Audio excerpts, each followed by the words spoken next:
Bien, como pueden apreciar en sus pantallas, el día de hoy vamos a desarrollar el tema correspondiente a la semana número 4 de nuestro curso de filosofía.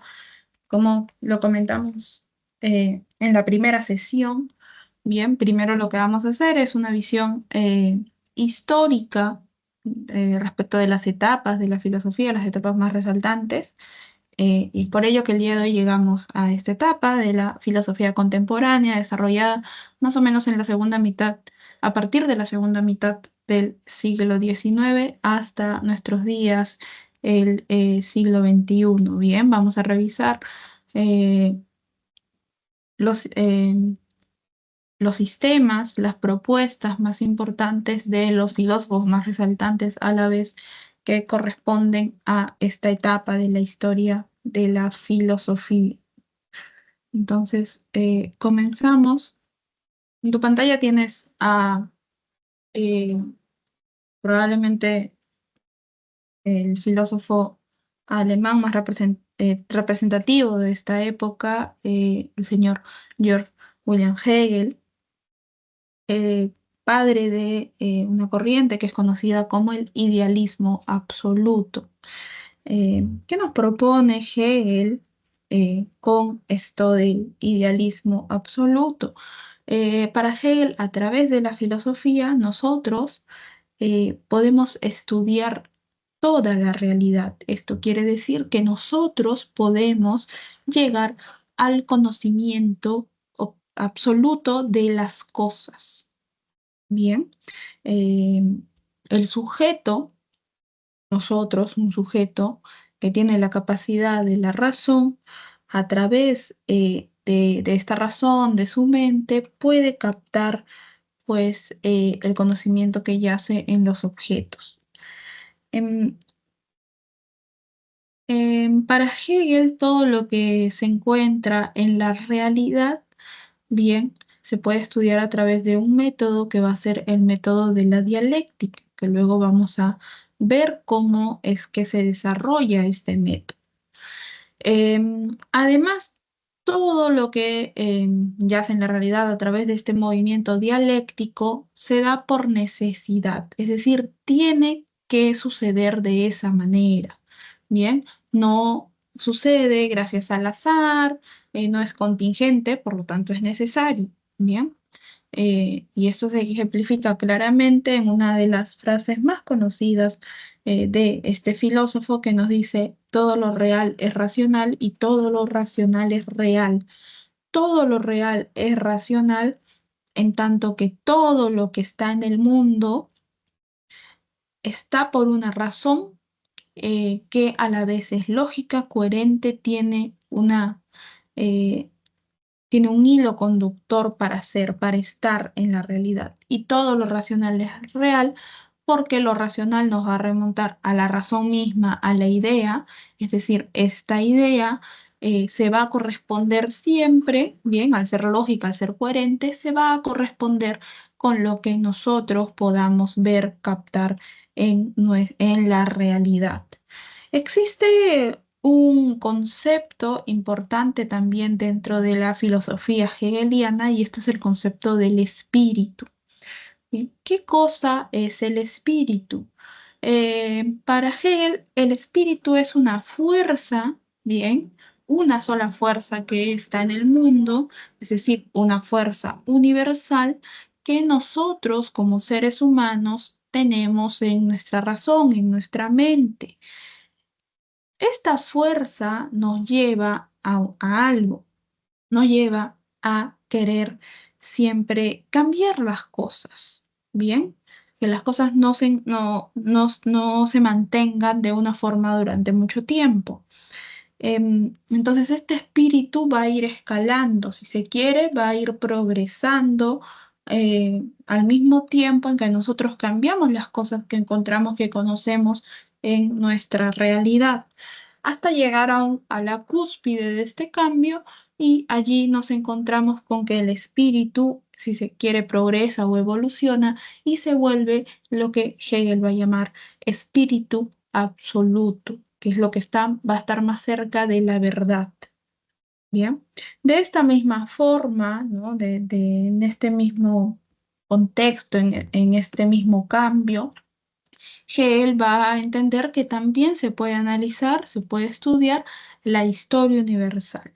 Bien, en su texto Filosofía de la Historia, Hegel nos va a decir que eh, con la dialéctica, con su método precisamente, podemos estudiar la historia. Y es verdad o no es verdad que a lo largo de la historia universal nos vamos a encontrar bien con muchas etapas que se van a suceder entre sí, una detrás de la otra, em, de manera progresiva hasta llegar a, en este caso, como ya son sociedades, en la historia hablamos de sociedades y no de un sujeto en sí, solamente podemos decir que em, lo primero que te conté es la cúspide del espíritu absoluto. Aquí la sociedad va a llegar a la idea de libertad que se va a hacer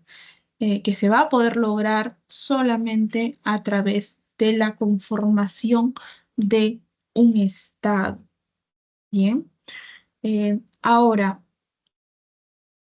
el método hegeliano por excelencia, tenemos al a la dialéctica como un método, ¿ven? La dialéctica hegeliana que posteriormente va a ser utilizada por otros filósofos, ¿ven? En específico hay uno que toma la dialéctica para poder sustentar su propia filosofía, pero este es un método que nace en Hegel.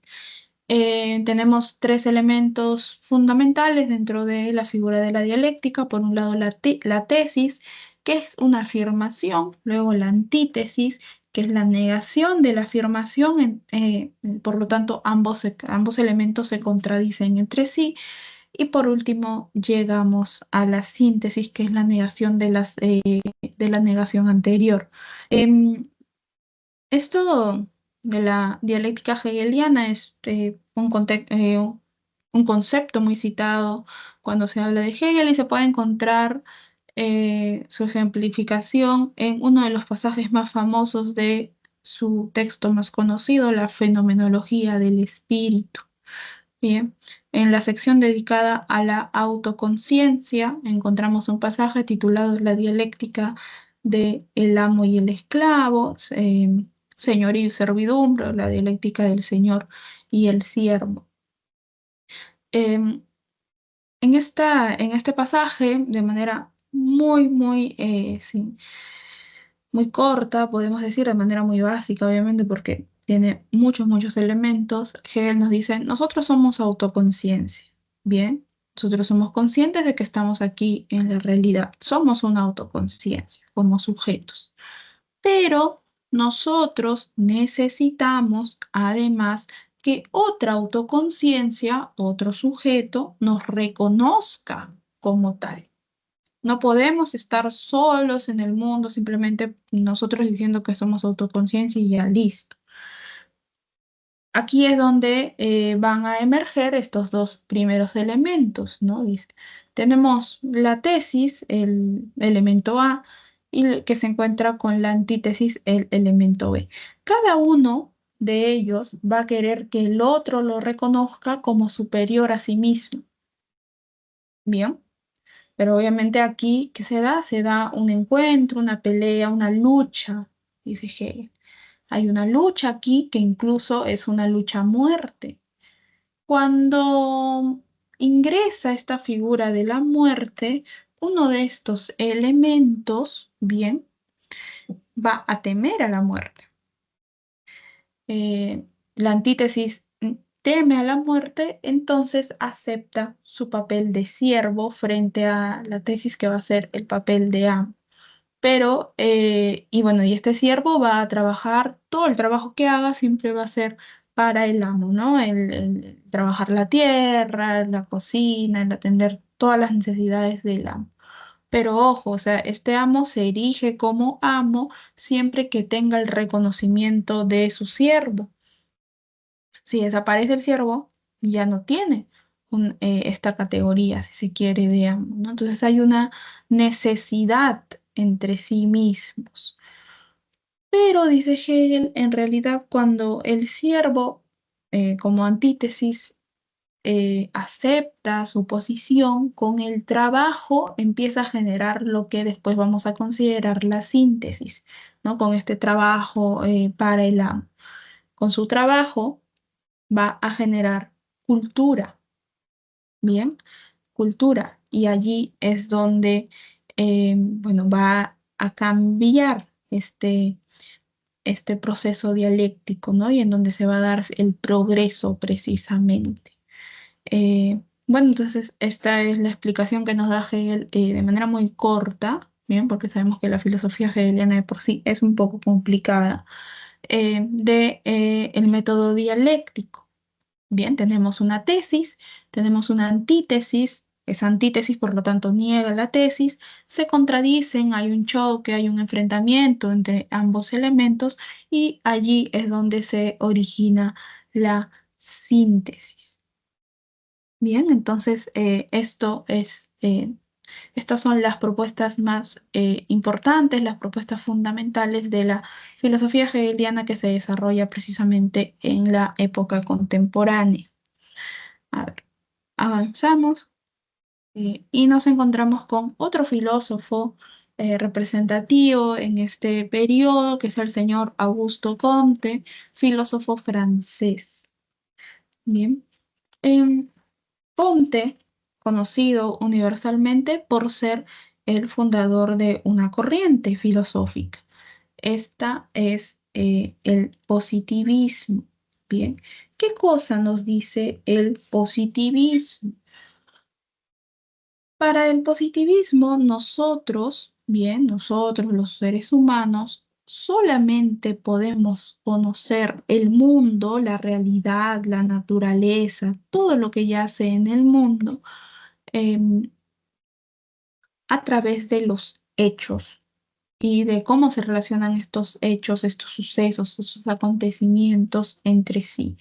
Por lo tanto, solamente así, mediante hechos, mediante lo que está en la realidad, nosotros podemos llegar al conocimiento. Bien, si el positivismo acuña esto, quiere decir que rechaza tajantemente todo intento de conocimiento metafísico, es decir, todo intento de generar conocimiento que nos remita a ideas, a conceptos que no se puedan comprobar en la realidad. Por ejemplo, cuando hablamos del alma, cuando hablamos de de idea, no sé, de la idea de verdad, de la idea de lo bueno, etcétera, son conceptos metafísicos que el positivismo no aceptaría para fundamentar el conocimiento. Bien, de tal manera, además, que el positivismo se caracteriza por ser relativista, ya que si no se basa en fundamentos metafísicos, no va a sostener claramente que se puedan generar conocimientos absolutos. Bien, por lo tanto, el positivismo como corriente filosófica tiene fines utilitarios, es decir, es más práctico porque, bueno, luego vamos a ver que se basa en las ciencias. Bien, a lo largo de su vida, Augusto Comte, bueno, pasa por varias situaciones, ¿no? Y en realidad su filosofía está muy marcada por sucesos muy importantes a lo largo de su vida. Comte estudia en la Escuela Politécnica de París, donde ya desde los inicios se da cuenta de que es un alumno prodigio, pero hubo un cambio por cuestiones políticas, hubo un cambio de autoridades y ex expulsado finalmente. Luego, producto de la revolución industrial, existe una inestabilidad en general, política, económica, social.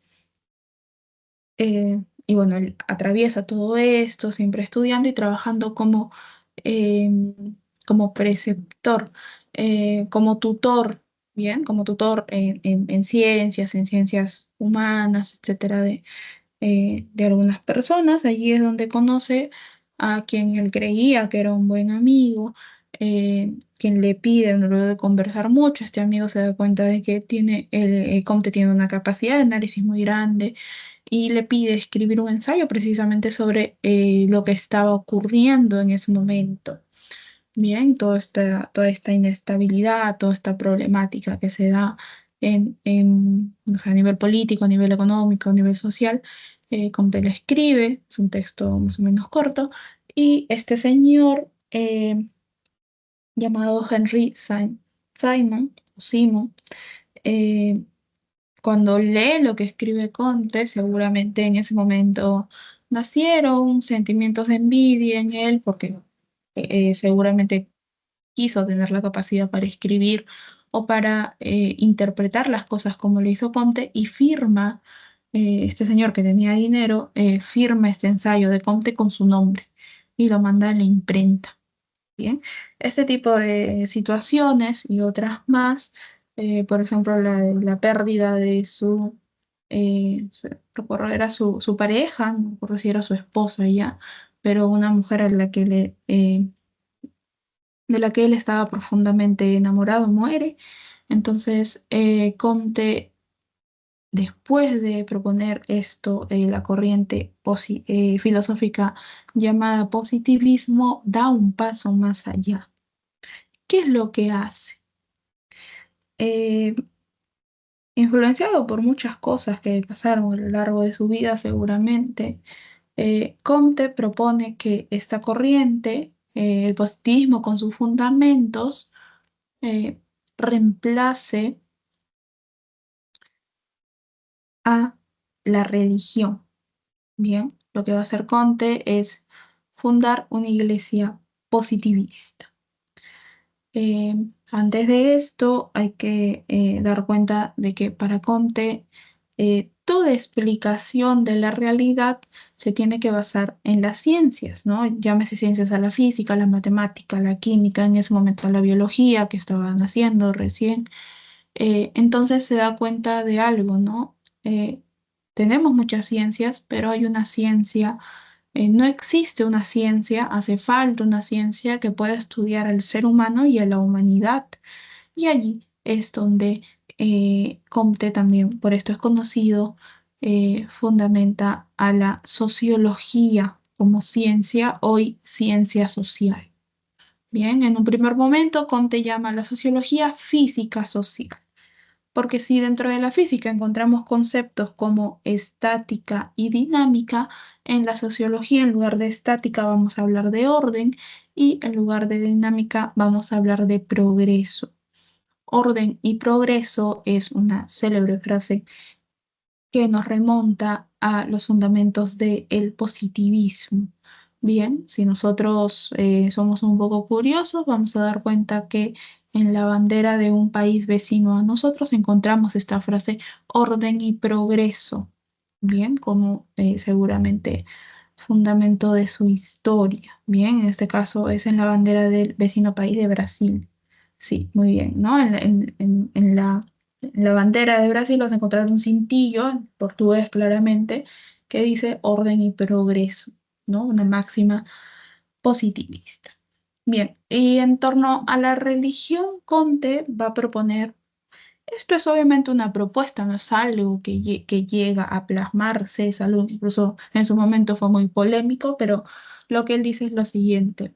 Bueno, esto es una tradición, ¿no? Del catolicismo, sobre todo, muy antigua, pero que es la que seguramente han escuchado. Nosotros cuando compramos los calendarios o cuando antes se compraban los calendarios, estos impresos, ¿no? Para colgar en la pared o para tenerlos en el escritorio, en cada mes, en cada número de cada mes, debajo de esos números veíamos unos nombres.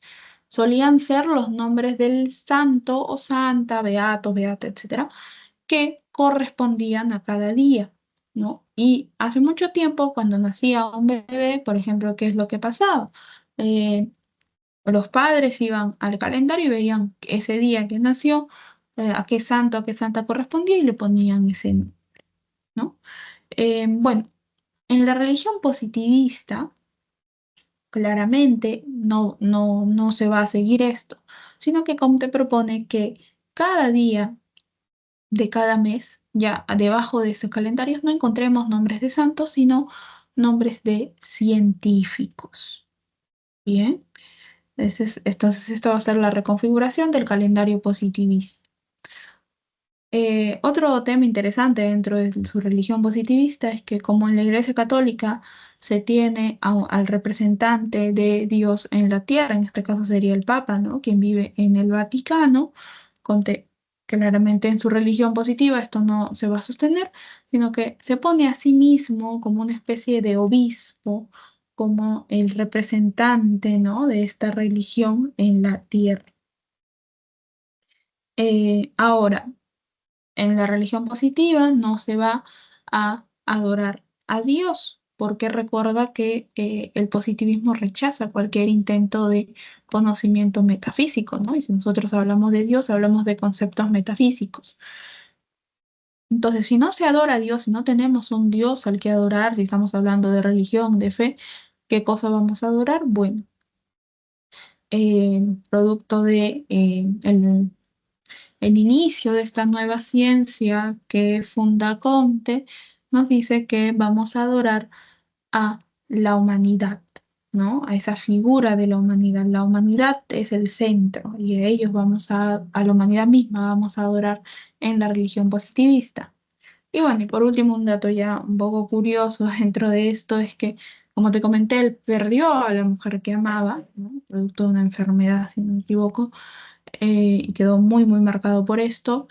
Y en la religión positiva, haciendo un contraste con la religión católica, en donde encontramos a la imagen de la Virgen María, ¿no? Como Madre de Dios, como Madre de todo el mundo, protectora, etcétera. Em, Él va a erigir la imagen de esta mujer que ya murió, ¿no? Pero la pone, digamos, al nivel de como si fuera una santa, eh, una de las imágenes más importantes dentro de su religión y a quien se debe adorar dentro de esta estructura. Claramente, cuando Comte propone esto, es muy criticado, como obviamente no es algo que se pudo llevar a la práctica, pero fue su intento de llevar aquello teórico que proponía él con su sistema de filosofía positiva a la realidad, ¿no? Luego Conte enferma, cae muy enfermo, producto de, seguramente tenía alguna disposición a desarrollar enfermedades mentales y bueno, él termina sus días muy, muy enfermo en este ámbito de la salud. Bien, ahora, una de las propuestas más importantes de la filosofía positiva es precisamente la ley de los tres estadios o de las tres etapas del conocimiento. Para Comte, la manera en que nosotros conocemos va a implicar siempre un progreso y en ese progreso identificamos tres etapas. Bien, la etapa más básica o el estadio más básico es el estadio teológico o la etapa teológica. En esta etapa, los seres humanos, para explicar aquello que sucede en el mundo, eh, vamos a hacerlo mediante en mitos, mediante leyendas, bien, mediante explicaciones mitológicas religiosas. Este estadio teológico entonces nos va a recordar aquella etapa prefilosófica que estudiamos en las primeras sesiones de nuestro curso, ¿no? Cuando en las polis griegas, te comenté, antes de que surja la filosofía, se explicaba, por ejemplo, el nacimiento del universo, cómo nació el hombre, o sea, el ser humano, muchos fenómenos en la Tierra se explicaban a través de, de cuestiones mitológicas que implicaban pues a los diversos dioses que tenían las polis, ¿no? Entonces podemos decir que en esta etapa si llevamos esto a la filosofía positiva, positivista, se encontraban entonces en el estado teológico. Luego subimos un poco más y nos encontramos con lo que van a llamar el estadio metafísico. En la etapa metafísica, las explicaciones ya no van a ser míticas, ya no van a ser religiosas, sino que van a pasar a ser metafísicas y o filosóficas. Bien, es decir, cuando, por ejemplo, se inicia la filosofía, se van a encontrar en, en esta etapa, ¿no? Para muchos filósofos puede ser que el estadio metafísico o filosófico sea la cumbre de el progreso del conocimiento. Sin embargo, hay que recordar que Comte no contempla dentro de su filosofía el poder llegar al conocimiento a través de conceptos metafísicos. Por eso es que esta es solamente una etapa. Bien, siempre refiriéndonos a la filosofía positivista de Augusto Comte. Entonces, ¿cuál es el estadio que él propone en donde vamos a poder generar mayor conocimiento? Es el estadio positivo, la etapa positiva, donde eh, cualquier explicación que nosotros queramos respecto de todos los sucesos del mundo, de todo lo que acontece en el mundo, se va a dar, la vamos a preguntar a las ciencias, bien, a las distintas ciencias, las ciencias con sus leyes, con sus teorías, con sus métodos, con todo lo que abarcan las ciencias, van a tener la capacidad, dice Comte, estas ciencias de explicarnos pues todo lo que acontece en la realidad. Bien, hasta aquí todo claro, jóvenes, podemos avanzar. ¿Sí? Todo claro, Bien, Miss. bien, gracias. Entonces, avanzamos. El tercer filósofo que vamos a estudiar y que vamos a revisar los conceptos más fundamentales dentro de su filosofía es otro filósofo alemán, el señor Karl Marx, quien tienes en tu pantalla. Seguramente cuando hablamos de Marx o cuando hablamos del marxismo, nos viene a la mente muchos conceptos, entre ellos el concepto de materialismo. Bien, pero cuando en la filosofía marxista hablamos de materialismo, específicamente, ¿de qué cosa estamos hablando? Bien, no es un materialismo como lo entenderíamos hoy en día, sino es un materialismo con fundamentación filosófica, ¿no? Entonces vamos a ver qué cosa quiere decir Marx, qué cosa quiere decir el marxismo cuando hablamos, por ejemplo, de materia, ¿no? ¿Qué cosa es la materia?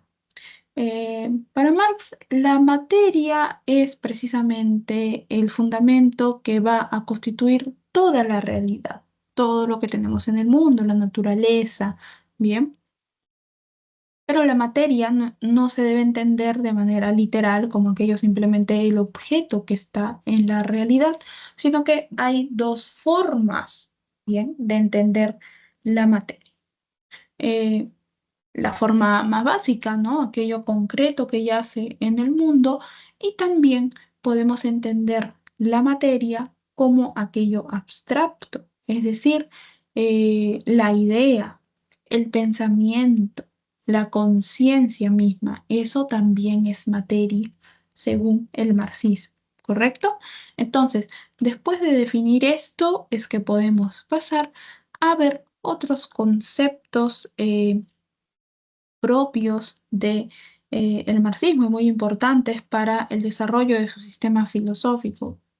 Tenemos, por ejemplo, el materialismo dialéctico, ¿no? Si recordamos la palabra dialéctica, nos va a remontar a Hegel. Sí, Marx es quien toma el método dialéctico hegeliano y lo incluye dentro de su filosofía, pero siempre aplicado a este concepto de materia. Bien, por eso es que nos van a hablar de un materialismo dialéctico. Se va a aplicar el método dialéctico a la materia para descubrir, para dar cuenta de cuál es la ley que fundamenta, bien, cómo es que se constituye la materia misma, la materia entendida como te la expliqué hace un momento. Luego también tenemos el materialismo histórico, bien.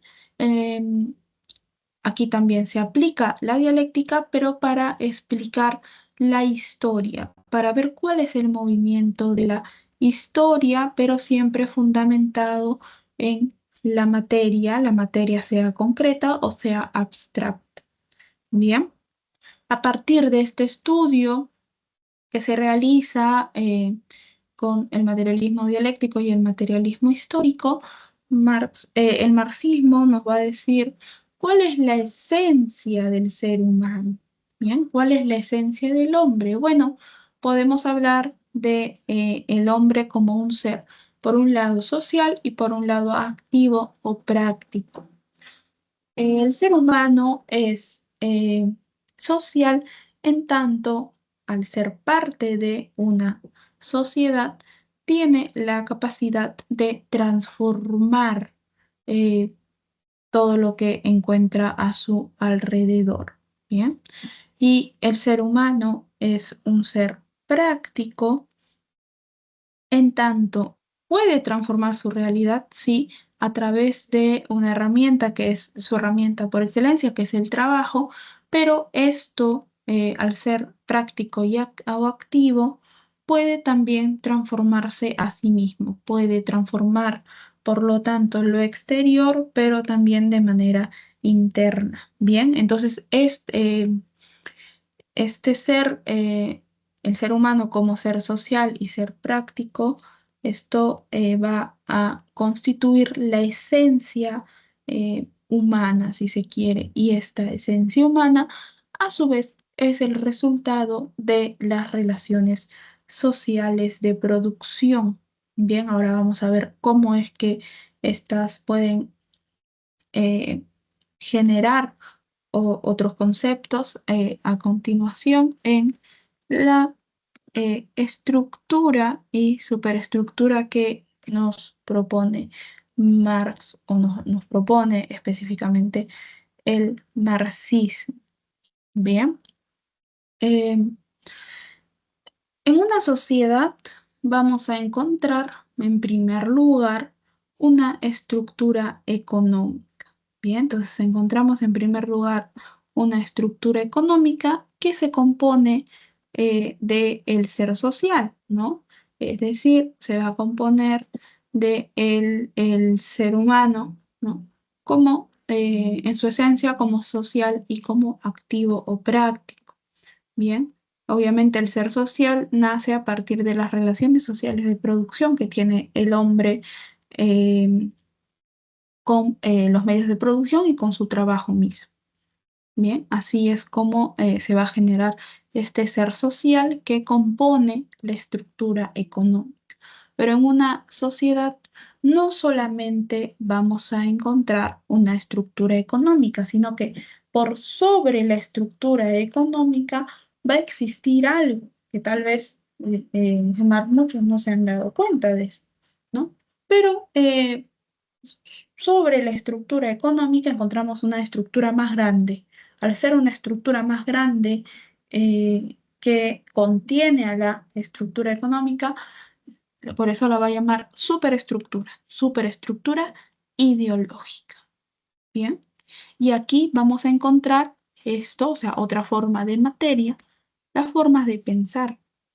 Bien, entonces la superestructura ideológica va a contener en sí misma la conciencia social, la manera de pensar. Ya no hablamos solamente de un sujeto, sino de una colectividad de formas de pensar que van a componer la conciencia social, ¿no? Y un concepto del que se habla tanto actualmente, imagínate cuánto tiempo pasó desde que lo propuso Marx, el marxismo, ¿no? Producto de los reclamos sociales, las luchas sociales, no solamente en nuestro país, sino podemos hablar de esto a nivel regional. Se habla de este concepto de conciencia social, ¿no? Algo muy importante es que el ser social, es decir, este de aquí, es quien va a determinar la conciencia social, es decir, aquello que compone la estructura económica va a determinar, no va a tener una relación siempre con la superestructura ideológica. Es decir, por ejemplo, nosotros tenemos un sistema económico determinado, bien, que se desarrolla de cierta manera, pero no solamente tenemos solamente nos componemos como sociedad del sistema económico, sino que por sobre este sistema encontramos, si se quiere, un sistema ideológico. Bien, se corresponden entre sí, se nutren entre sí. La superestructura ideológica lo que da es el fundamento para el funcionamiento de la estructura económica. Bien. Y obviamente el ser social que va a componer la estructura económica va a fundamentar también la conciencia social, que es mucho más amplia y se va a relacionar con la ideología. Ahora, ¿cómo es que toma Marx el método dialéctico hegeliano y lo aplica a su filosofía de la siguiente manera? Mira, esto es una estructura parecida a la que vimos cuando revisamos Hegel hace unos minutos, ¿no? En el manifiesto del Partido Comunista encontramos que inicia casi con una frase parecida a esta, ¿no? La historia de la humanidad no es más que la historia de la lucha de clases, ¿no? Desde siempre ha habido lucha de dos clases entre sí, monarcas y siervos, amos y esclavos, señores feudales y sus siervos mismos. Siempre hemos encontrado dos clases sociales, nos dice Marx, enfrentadas entre sí. En la época de Marx, ¿cuáles serían? La burguesía, los burgueses serían nuestra tesis y el proletariado, los proletarios, nuestra antítesis, ¿no? Son dos clases sociales que en su momento, en su época, se enfrentan entre sí. Producto de este enfrentamiento, si aplicamos el método dialéctico, llegamos a lo que Marx va a llamar revolución. En un primer momento, la propuesta de Marx es que se fundamente la sociedad socialista, en donde el proletariado va a comandar toda esta sociedad, ¿no? Va a ser quien gobierne. Pero la sociedad socialista es solamente digamos, el intermedio, ¿bien? Para poder llegar a a la cúpula, que es lo que él quiere, a su objetivo, la sociedad comunista. Bien, y si bien, y aquí obviamente para responder con anticipación a cualquier crítica, si decimos que la historia de la humanidad no es más que la historia de la lucha de clases, que nos hace pensar que cuando la sociedad comunista se funde, no aparecerá una antítesis y se vuelve a aplicar este método dialéctico. Bueno, en la sociedad comunista, que es el objetivo de la filosofía marxista, no van a existir clases sociales. Por lo tanto, ya en ese momento no va a ser necesaria la aplicación de este método. Bien. Ahora, bueno, ya para terminar con Karl Marx, tenemos una de las frases también más importantes que yacen en una de sus tesis, que es una exhortación al trabajo de los filósofos desde la fundación de la filosofía, bien, que sabemos nosotros nace en Grecia. Nos dice que los filósofos han tratado de muchas maneras de interpretar el mundo, sin embargo no se han dado cuenta de que de lo que se trata no es de interpretarlo, de dar explicaciones respecto del mundo, sino de transformarlo, ¿no? Los sistemas filosóficos que Marx encontraba hasta sus días, lo que hacían era, vamos a explicar la realidad, los filósofos decían, bueno, vamos a explicar qué cosa es esto, vamos a explicar los conceptos, vamos a traer nuevos conceptos, porque Recuerda las clases que hemos tenido, muchos filósofos siempre como construyen palabras y les dan un cierto concepto y empiezan allí a tejer su sistema filosófico. Pero Marx dice, mira, esto no sirve para nada. Lo que se tiene que hacer es llamar a transformar el mundo. Bien, porque eso, acuérdate que la capacidad de transformación es parte de la esencia humana para Marx. Bien, entonces avanzamos a ver el cuarto y último filósofo que vamos a revisar el día de hoy es el señor que tú tienes en tu pantalla, otro filósofo alemán, el señor Friedrich Nietzsche. Em, Conocido seguramente por frases muy famosas dentro de su vasta obra, pero que muchas veces han sido sacadas de contexto. También es un filósofo bastante polémico, dada la trastocación de su filosofía para fundamentar ideologías que precisamente no se encuentran a lo largo de su obra de manera explícita, ¿no?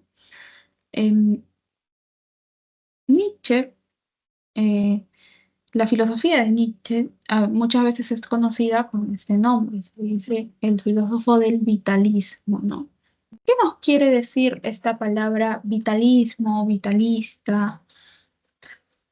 Claramente nos remonta a una raíz que es la palabra vida. La vida para Nietzsche va a ser entendida como aquello que nosotros debemos cuidar por sobre todas las cosas.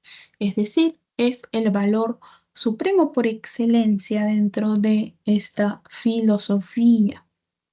La vida, ¿y cómo vamos a entender la vida? La vida la vamos a entender como aquella voluntad de poder. ¿Qué cosa es la voluntad de poder? Es algo que nosotros, según Nietzsche, nosotros tenemos dentro de cada uno. La voluntad de poder es precisamente esta voluntad que nos lleva, bien, que lleva al ser humano a siempre querer más, a superarse, a no quedarse en un lugar así satisfecho por las cosas. Siempre vas a querer vivir más, tener más, etcétera. Sin embargo, allí es donde Nietzsche va a realizar una crítica. Bien, pero esta voluntad de poder además se fundamenta en dos conceptos muy importantes que Nietzsche a lo largo de su filosofía va a repetir. Lo apolíneo, ¿no? Representado por el dios Apolo, que se va a referir a todo lo racional, a lo equilibrado, ¿bien? Y lo dionisiaco, que nos refiere al dios Dionisios, que es todo lo contrario, ¿no? Es lo más pasional, lo desenfrenado. Nosotros tenemos dentro de cada uno esto, ¿no? Algo apolíneo y algo dionisiaco. Pero la clave para poder em, tener una vida eh, como la está configurando Nietzsche es que lo apolíneo y lo dionisiaco estén dentro de nosotros, aunque se opongan, pero estén equilibrados entre sí. Bien. Ahora, su propuesta vitalista, sin embargo, dice Nietzsche, esto va a chocar con una cuestión muy grande, con la cultura occidental y en específico con eh, la religión, la religión occidental, el cristianismo, el catolicismo, eh, y con la moral que se nos ha impuesto a partir de esta religión, ¿no? Por ejemplo, la religión nos dice que el ser humano, ¿no? El que va a entrar a al reino de los cielos, etcétera, quien va a gozar de vida eterna es quien es piadoso y sigue muchos valores no sé, es un buen prójimo, ¿no? Perdona aunque le hayan hecho daño, etcétera, etcétera, todo este tipo de conceptos. Pero Nietzsche dice, en realidad, estos conceptos, bien, o sea, esto que nos dice la religión, no tiene nada que ver con nosotros los seres humanos. Nuestra naturaleza, bien, nuestra naturaleza, nuestra esencia es esto de acá. es la voluntad de poder. Y la voluntad de poder se va a formar a partir de los valores vitales. ¿Cuáles son los valores vitales? ¿No? No son estos valores que nos han querido, que la cultura occidental nos ha impuesto con la religión y la moral, no que los valores vitales, es decir, los valores naturales al ser humano, que son parte del ser humano y que en realidad lo que han hecho es que han querido silenciarlos de alguna forma, son, por ejemplo, el orgullo, la codicia, la envidia, ¿no? Y esto es lo que va a motivar a nuestra voluntad de poder a siempre querer más. Eh, pero es muy difícil desprendernos de los valores anteriores que nos han impuesto. Por eso es que a partir de esta crítica a la religión que realiza Nietzsche, se hizo muy famosa pues esta frase que se encuentra dentro de probablemente su libro más famoso, Así habló Zaratustra, donde el protagonista, ¿no? Luego de algunos capítulos dice, Dios ha muerto, ¿no? Dios ha muerto, es el hombre quien lo ha matado. Eh, no, no es algo literal, no está proclamando acérrimamente su ateísmo, sino que lo que está diciendo es que hay que desprendernos precisamente de estos valores que nos ha impuesto la religión. Dios como imagen más, imagen suprema, pues, de la religión. Esto es lo que llama el protagonista del libro con frases, con esta frase y con frases parecidas a lo largo del texto. Y Nietzsche lo que busca es esto con su filosofía. A partir de allí, lo que hace es lo siguiente. Eh, Nos dice que la naturaleza, precisamente la real naturaleza del ser humano, es, por ejemplo, si yo tengo un objetivo, voy a desplazar a quien sea para obtener mi objetivo, ¿no? Em, no voy a pensar en el otro, de repente si estoy postulando a un buen trabajo, un buen puesto de trabajo, cuando ustedes ya salgan de la universidad. eh, Cuando yo voy allí, cuando me presento a una entrevista de trabajo, claramente estoy compitiendo con otras personas, ¿bien? Y no me voy a poner a conversar con otras personas y decir, ay, bueno, este joven, o esta chica, o este chico me da pena porque es su primer trabajo. Ojalá que a esta persona le den el puesto. Cuando yo he esperado mucho por ese puesto de trabajo, probablemente tú no pienses así, ¿no? Lo que dices es, bueno, ¿qué me importa? Yo voy a dar lo mejor de mí porque yo quiero este puesto. Digamos, yo sé que soy capaz de desarrollarme en este puesto, ¿no? Hay una voluntad por querer siempre ser mejor. Esto es a lo que Nietzsche va a llamar la esencia verdadera del ser humano. Eh, Además, a partir de esta concepción, lo que él va a hacer es distinguir dos tipos de hombre o de personas, ¿no? Por un lado tenemos aquel que se va a configurar como el siervo, cuya característica es que es débil, es miserable, es resentido. ¿Por qué? Porque va a seguir los valores que le ha impuesto la cultura occidental, ¿no? Aquí el siervo va a seguir con estos valores. Nunca va a poder llegar a su verdadera esencia. Por otro lado, tenemos a la figura del Señor. Bien, el Señor ya se ha desprendido de toda esta cultura occidental, de los valores de la moral impuesta por esta, y por lo tanto es libre, es superior al cielo. Bien, y a partir de esta imagen de el Señor, este tipo de hombre catalogado como el Señor, que es mucho más fuerte, Nietzsche va a proponer un concepto en reemplazo al concepto de progreso. Bien, es un concepto, el concepto de progreso es una palabra, un concepto que hemos visto en filósofos anteriores. Sin embargo, Nietzsche no cree en la idea de progreso, sino que nos habla de un eterno retorno. ¿Qué quiere decir con el eterno retorno? Si nosotros vivimos como este señor que está aquí, ¿no? Ya entregados a los valores vitales, a nuestra propia esencia, bien, a la esencia del ser humano, ¿no? Con la voluntad de poder, etcétera, vamos a vivir una vida plena. Bien, es decir, no nos vamos a arrepentir de todo aquello que nosotros hemos vivido. Y al no arrepentirnos de ello, ¿no? Al final de nuestra vida, si es que debemos repetir todo aquello, todos los sucesos por los que hemos atravesado con las mismas decisiones, o sea, no se va a cambiar nada, ¿no? Eh, lo vamos a hacer eh, tranquilamente. Vamos a decir, ah, bueno, sí, sí, sí, no pasa nada, todo bien, ¿no? Porque yo sé que eh, he vivido de acuerdo a mi propia esencia, a mi propia naturaleza. Bien.